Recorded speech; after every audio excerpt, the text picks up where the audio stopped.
All right, she's out of the garage, and a year's worth of pollen, year's worth of rust on the rotors. But she's ready for the first drive. I cheated, I drove it this 10 feet to here.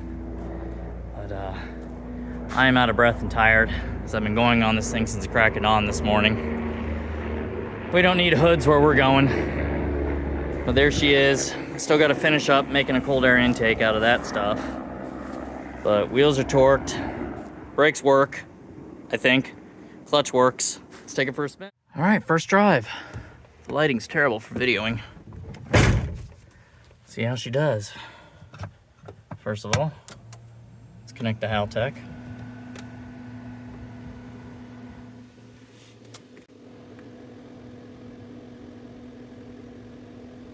There she is. Read all settings.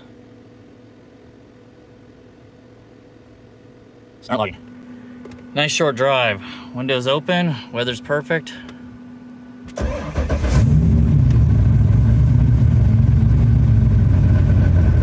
Let's get some dust off the windshield.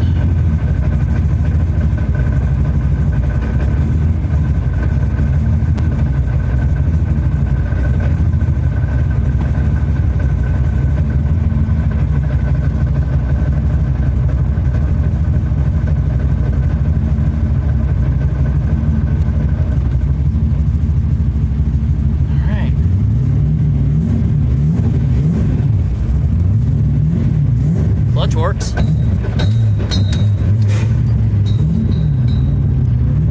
Woo! Diffuser hits on the driveway.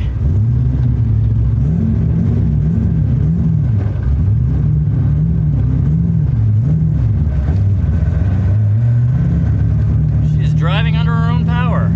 Ooh, alignment's way off.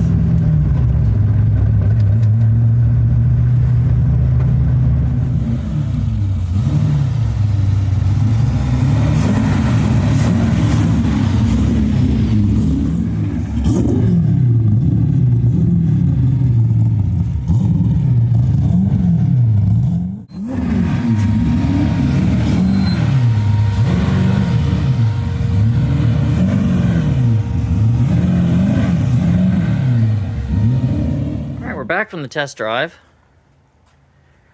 The ABS works, which is the MK60 from a BMW, so that's good. It did go sideways when I jumped on the brakes hard, but some of that could be some very, very old tires and one new tire.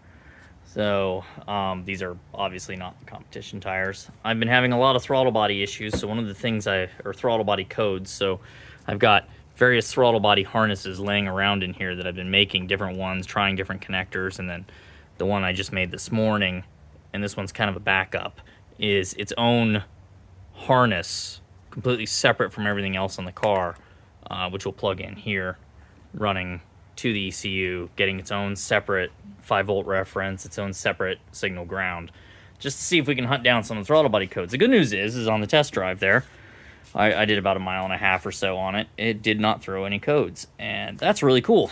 So, well, no, I take that back. It did throw a cooling fan overcurrent for the HCO number 3, which I've got the ECU powering the cooling fan, which I might, I'm going to have to change that. I wasn't sure if the fan would just kick the startup voltage over the 25 amps, or kick the amperage over 25 on startup and then run under 25 normally, and since the ECU can do a soft start. And I may be able to get in and tell it that, I just haven't found where to do that. So, got the JRZs on it. It drove atrociously. Engine-wise, it drove fine. Transmission-wise, I don't know if I've got some adjustments to do in the shift linkage or what, but the transmission didn't like finding gears. Let's show you what we got going on in here. Got the carbon dash in there. Got the GoPro controls down there. We've got, now it's up in the air, I can put it in neutral. Got the cup holders and the butcher block. Got the blower motor controls over there, and we've got the traction control here, and then obviously the wipers way over there. I'm gonna have to, these buttons got twisted on me when I was messing around with the ducting this morning on the fans. So, and Blower motor is just a small fan blowing through an evaporator core that I made. And that's that. Let's look underneath it, see what fell off. Well, the initial signs are good. Diffuser had a little hit on the driveway and every speed hump in the neighborhood. But she looks pretty good underneath. I see I've got a little bit of a transmission leak here, which I'm going to have to sort out. I don't know if that's, I think that's fresh. Yeah, let's see where that's dripping from. Yeah, probably the fitting going in for the pump, which I was kind of opposed to because I don't like fittings that require the entire drivetrain coming out if they decide to leak. So there's the exhaust on her now. But I've got a whole bunch of zip ties I gotta clean up and cut and make sure wiring's all out of the way. And it looks like the drivetrain has to come out for a loose.